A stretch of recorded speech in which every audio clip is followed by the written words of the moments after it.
Hey there, welcome to Technically Nerdy. It's the nerdy side of things, technically, and it's also the channel where we get to throw other things that aren't necessarily 3D printing related.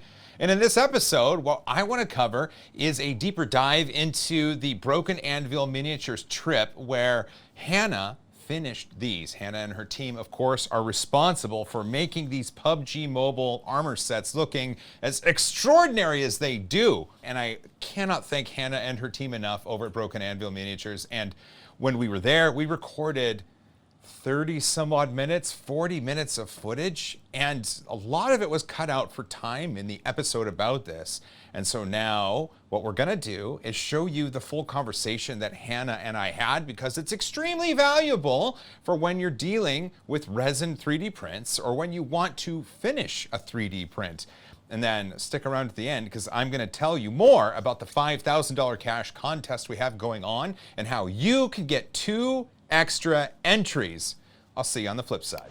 Look at that. Here I am. I'm with Hanna from Broken Anvil Miniatures. She is the technical director of fabrication, which is perfect because a lot of my pieces need a lot of attention, and her skills are going to apply directly to making these look the best they can. Hi, Hanna. Hi, Joel. How are you doing? I'm doing all right. Well, I'm doing a lot better thanks to you having some time to helping me out. Absolutely. And I see that you've already laid out the pieces. Can you talk about how they're grouped? Yeah, so just taking a quick overpass look at the quality of the print. The thing is, as you know, with 3D printing, there's any number of little tiny variables that can sometimes lead to, surface errors or other things like that. So went through and just kind of diagnosed which ones are going to need the most love versus the ones that are like pretty dang close and just need a little bit of touch. So we've got our parts of General Beetle over here, actually turned out really, really well. And the bases, the FDM printed ones. Okay, those are in ABS, yeah. which I know sands pretty well. Yes, yeah. So those should just need a little, like a good thick coat of primer and a little bit of time to dry, and those should be good. Oh. And then these middle ones is just like a moderate amount of touch. So we're gonna use some filling compound, a little bit of like emery board work, just to reshape some stuff where looks like the FEP sheet stuck a little bit here and there. And then speaking of the FEP sheet sticking. Yeah, that was, it's so large, so much resin. Right. I didn't really want to reprint it. I know that would provide the best quality, but I thought you might have some tricks of the trade that could rescue parts of it. Well, and especially with stuff like this, like how many hours did it take to print this thing? 28, 30, something like that. You don't want to wait another 30 hours No. for one part, No, I don't. especially when you're doing really large scale stuff. And so I've got a few kind of quick and dirty tricks where we can go through and fix some of these major shifts that are happening in there, and a lot of it's going to be Bondo and sanding. Oh, Bondo and sanding, sounds good. That'll do most of it for us. All right, so the first thing we need to do before any other step is we need to deep clean all of these for any excess uncured resin that's on the surface. So I've got isopropyl and some Q-tips, and so I figure we can go through and just scrub all of them and make sure they're all perfectly clean, and then we can move on to the next steps. Perfect. Hanna, so I had a question because we're talking about Q-tips, isopropyl alcohol, and I cleaned all of these using isopropyl alcohol and an electric toothbrush. Yeah. So then, is it common practice for people to do a secondary cleaning? Only when you really need it. The only reason I say is because in travel, so if you have drainage holes, which great job on putting those in. Thank you. So when you have drainage holes, oftentimes there'll be excess material that you just can't get to until it finds its way out. And so it'll make itself apparent, which realistically, these legs, I think, are both good to go, and I think it is, let's see, like the bottom here, so you can see where. Oh, the shine. Right, so that is the uncured resin that makes its way out eventually at some point. So doing a first deep clean, and then sometimes it'll kind of flow its way back out if it's got any excess alcohol in there, and I'll come back out. And you can see there's like hair sticking to it and some other stuff. But because it's uncured, it can actually prevent some of like the filler agents or the primer we're going to use from actually sticking to the surface very well. I see. I see. Yeah, so we're just gonna go ahead and do a quick clean on all of that, make sure we don't see any shiny uncured resin before we start on the next steps. Well, since this was the first one we showed, then would I just put a little on the Q-tip? Yeah, that's how I like to do it. Just like, There we go. Yeah, there. I didn't want to do too much. It tries. It doesn't like to come out immediately. Huh. Okay. Well, But yeah, I'll just deep so clean. just a little scrub there, and that's all it needs. Wow, just like that. And then do we let the isopropyl alcohol evaporate, or do we need to dry it off? You can just let it dry. It'll go really fast, and realistically, by the time we're done doing all of these, that one should be more than dry enough for us to work with by the time we come back. I applied air, and it seemed to help. Yeah. Okay, cool. So then I'll get to work. Awesome. I'll grab a Q-tip and some isopropyl as well. Oh, I see. Wow, and it really, I mean, it's a huge difference. I've always wondered about the shiny parts. And so a secondary pass with Q-tips or some way of kind of digging around with the isopropyl alcohol seems to really make a difference. That's really cool. Realistically, if you ever run into like really big areas, obviously like using the toothbrush, if you have your home set up, since we're kind of in a little mobile spot right now, but using an electric toothbrush is the best way, I think, to get all that stuff off. So like I got some on his like gauntlet here where like there might be like a little hole in geometry or something like that. Oh, I see. That sometimes that'll get caught in there depending on how it's oriented. Interesting. But yeah, eventually it finds its way back out. And the main thing is too, is it's making sure that when it's fully flushed out with the drainage holes and all that kind of stuff, because one of the things that I've had happen before with some prototypes, and especially like, it was like the first couple of years we were doing this and doing shows, taking prototypes, across the country to go and show them off. And they were painted 3D prints for expediency's sake. And we had one in our first year where its head literally exploded in the middle of a show because there was a... That's not good. No, it was terrible. But it was because there was a pocket of uncured resin inside the character's head, and so the pressure change and the actual the uncured resin itself actually softened it over time. Oh my gosh, that's amazing and terrible at the same time. Luckily, it was kind of a zombie-looking thing, so it kind of helped, sort of. It worked for what it was, but it was one of those early lessons where I was like, okay, next time we got to make sure we really flush the stuff out. So then, from the professional viewpoint, is there anything in what you just described as a technique? Do people leave pockets, or is there some way of doing something where later the hole or the liquid would then, the pressure change would cause it to? I mean, I have never done it on purpose, but I couldn't see how you couldn't specifically put some of that stuff in the geometry, like in your slicer, or if you're using a hollowing software, that if you wanted to do it. The only thing is you don't have control over when it happens because it's very much environment based. Yeah. So it'll be like a really hot day and then it'll suddenly explode and it's got a weeping wound somewhere. Okay. So, I mean, that's the thing is like if you wanted to maybe set it up for like a science experiment and see if you could make it do it on purpose, I think that'd be pretty neat. That's kind of a fun idea. Right? Any kind of purposeful destruction is very fun. All right, so now that we have taken our time to clean up any excess little weepy bits of uncured resin, the next step we're gonna do is taking our moderate touch and high touch pile, and we're going to apply some filler putty to it. So I've got a big fat tube of it right there. Bondo, glazing spot putty. Yeah, this stuff is great. The nice thing about it is when you're looking for a product, and there's any number of them out there that you can find at your local hobby shop, you can get them at the hardware store, but what you're looking for specifically is a high strength spot putty that is solvent based. So the other thing to make sure you use plenty of ventilation using something like this. But the reason that these are superior to any kind of like water-based putty or like there's a bunch of different products out there, but specifically spot putty, the solvent, once it cures out of it and it fully evaporates, it's a really nice sandable like texture and quality at the end. So if you need to do any like shaping, or if you really want to finesse an edge or any of that kind of stuff, like this stuff is great because it's also very similar in the shore hardness of printed resin. So they sand at a similar rate. So like this is another thing, pro tip, depending on what you use, some materials will sand away much, much faster. They're much softer than resin. And so if you're trying to, say you're trying to build up an edge that got a little bit lost in a print or something, The really soft stuff is going to make it really hard because you're going to lose all of your putty and have barely touched the surrounding areas. I didn't even think about that. It makes a lot of sense though, right? Yeah, because then you'll be sitting there and you're sanding forever, and then all of your putty disappears, and then you're back to the same shape that you were at before. That's right. Or the other way is like if you're using something like a 2-part putty, like a Magic Sculpt, for example, or Milliput's another one that's out there. Like sometimes those can be a little bit tougher and a little bit harder than your resin, and so you might be sanding at resin and also your Magic Sculpt at the same time with the same grit of sandpaper, and you will barely touch the putty, but then you'll put a big gouge in your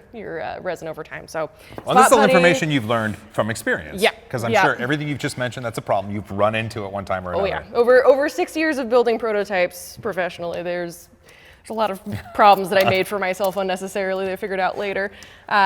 So one of the things we'll do is we're going to start with applying some of this to some paper.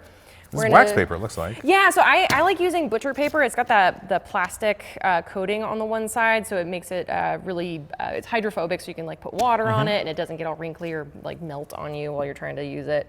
So we'll get a little swipe of Bondo going.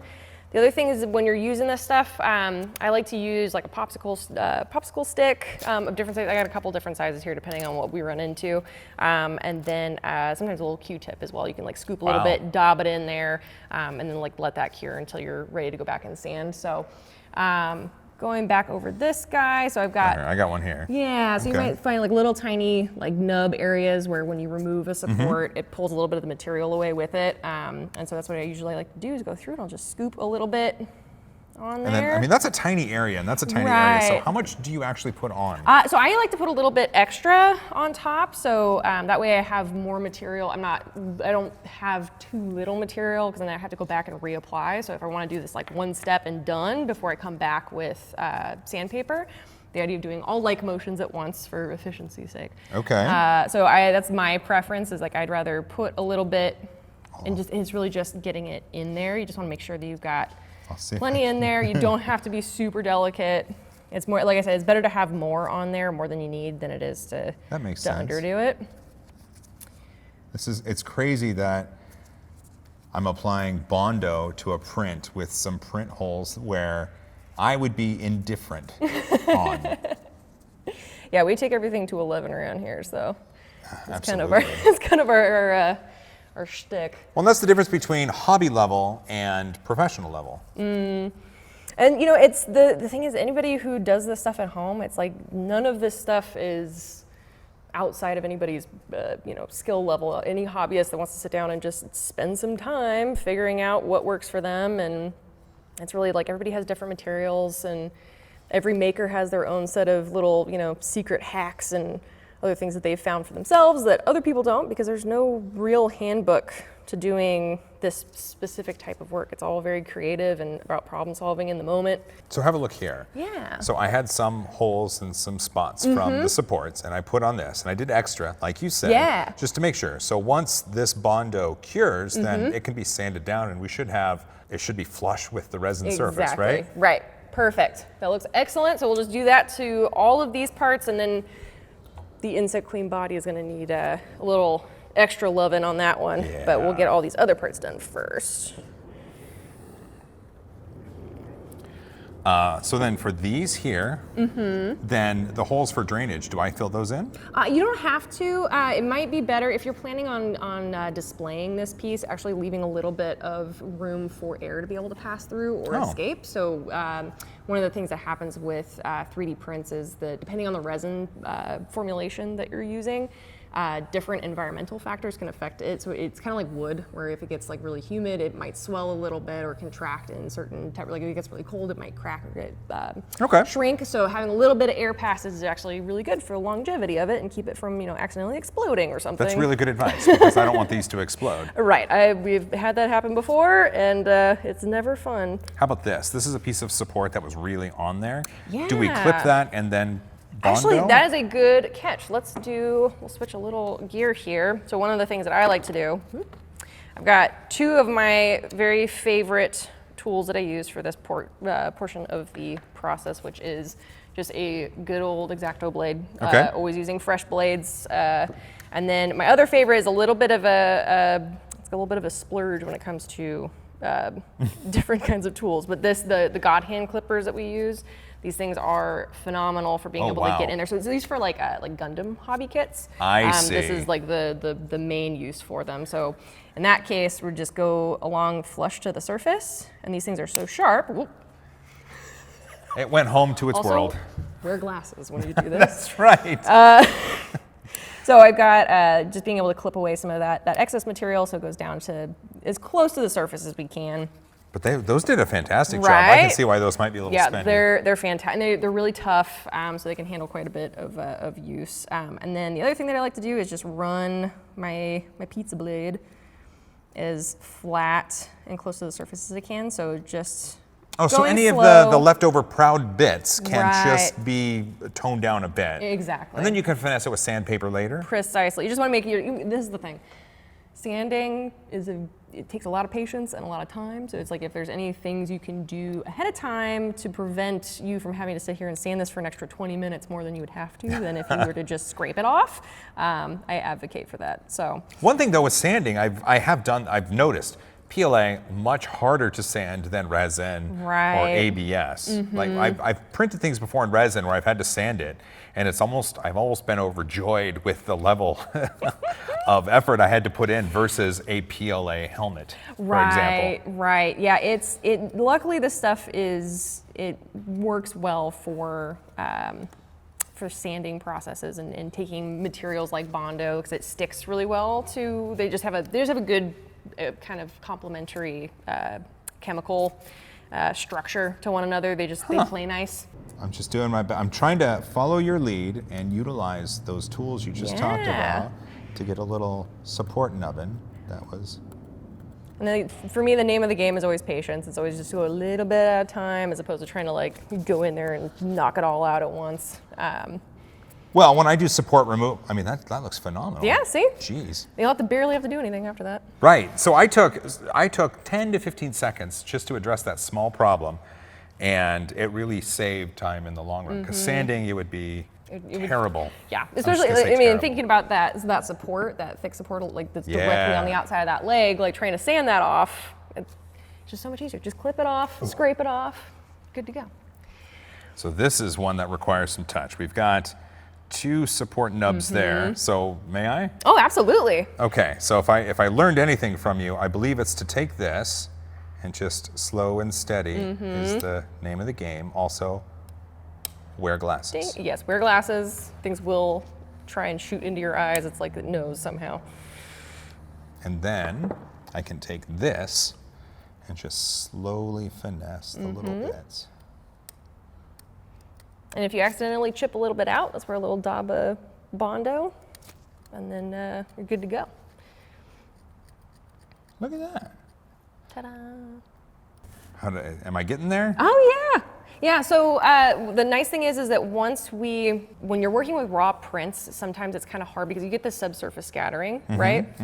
And when you're scraping or sanding or doing anything to a raw print, it tends to kind of fog up and turn white from the friction. Yes. And so it can make it difficult to discern exactly what the surface actually looks like, what the topology looks like in that area.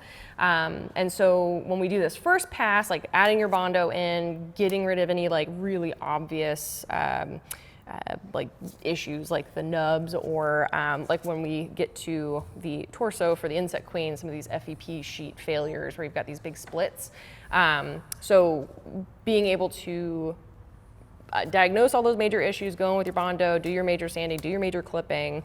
But the big test is that once you get a first coat of primer on it, and it's all an even matte sheen that doesn't have any of the subsurface scattering with light passing through that makes it hard to tell what's going on, then you'll be able to see everything. Oh, I bet sometimes that's great, and sometimes you're just aghast because of how much You're like, you've oh missed. no, it's worse than I thought. What happened? Where was I? Who did this? But that's the great thing, is that when you go in on a raw print, it's really just about addressing like the most glaring issues that are really standing out to you, and then you can really finesse once you've got primer down on the surface, and then you can get all nitpicky with it.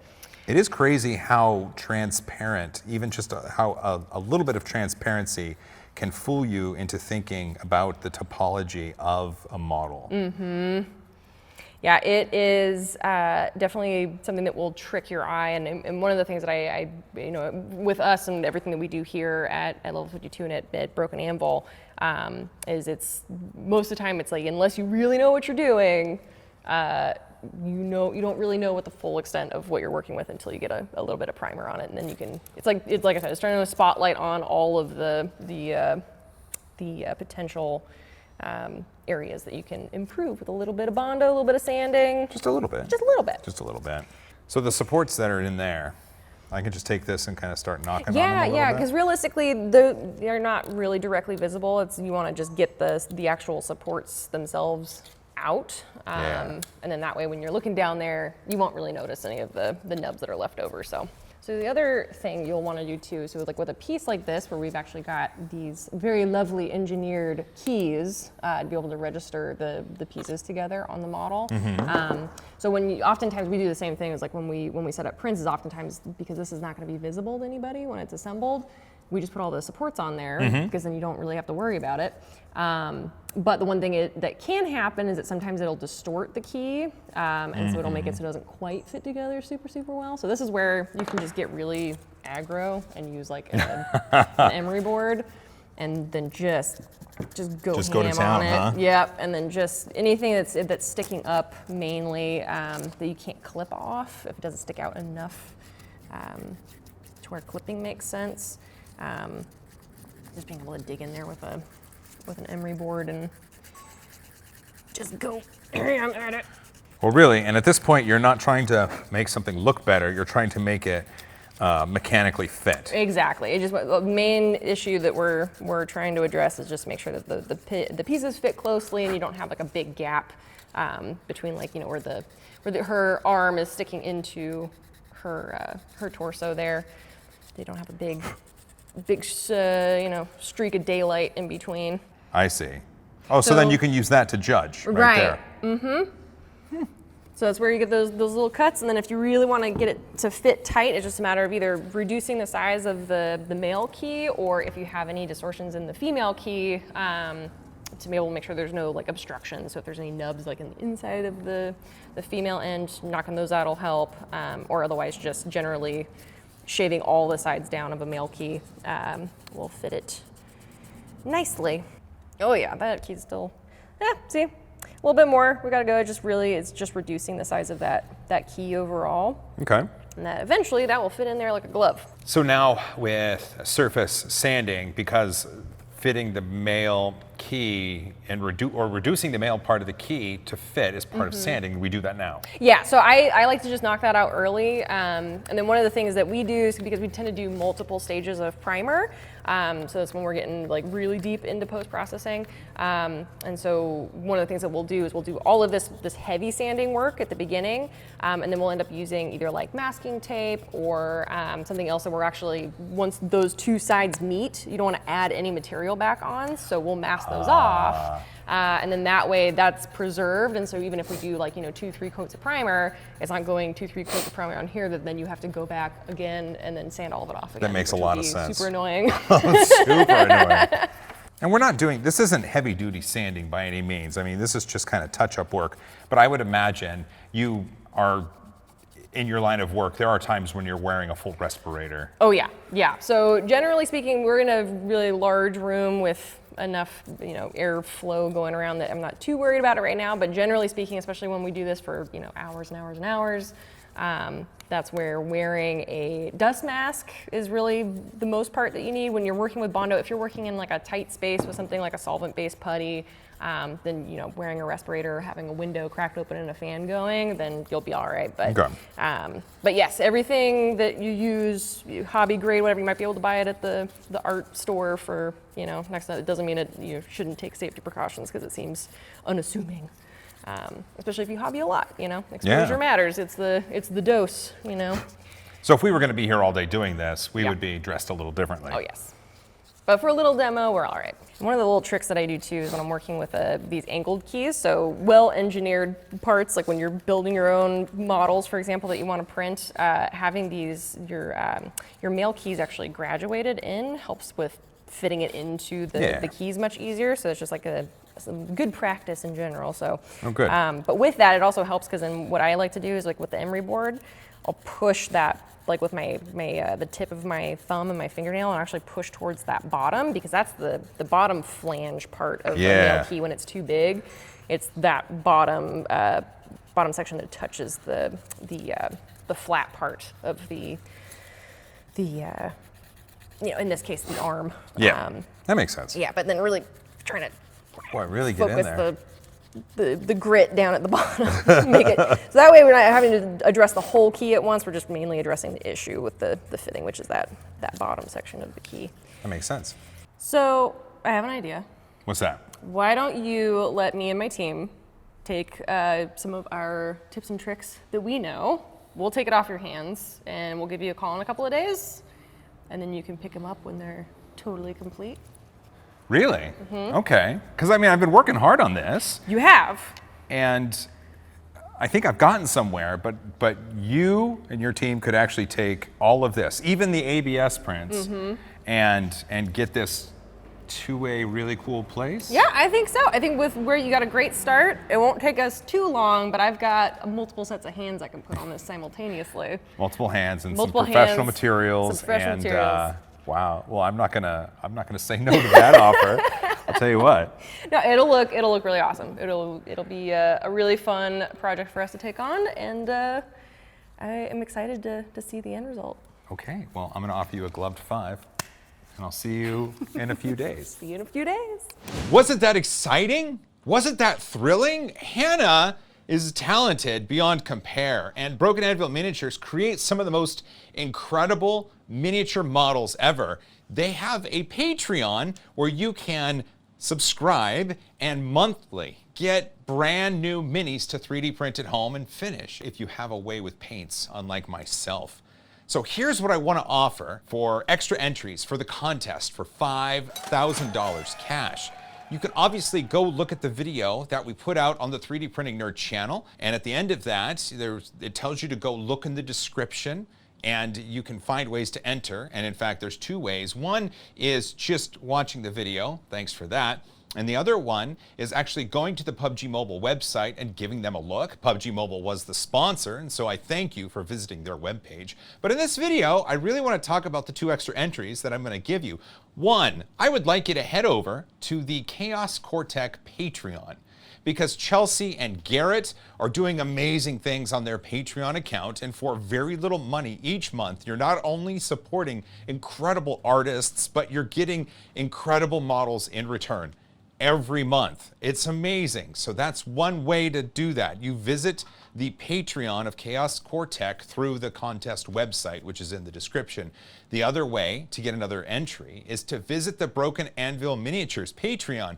They also have a monthly Patreon where they give you monthly miniatures for 3D printing, and I think supporting them is a valuable thing. And if you have a few extra dollars a month, I highly recommend doing it, and I'm going to give you another entry into the contest for doing it. So that's 4 ways, I almost said 3, but 4 ways that you can get an entry into the contest for $5,000 cash. I'm giving you 5 winners, each $1,000, so $5,000 total. That's how math works. Well, thanks for joining us on this deep dive into what we did at Broken Anvil Miniatures with Hanna and her team, and thanks for supporting what we do here. I look forward to bringing you more non-3D printing content. And with that, keep it nerdy.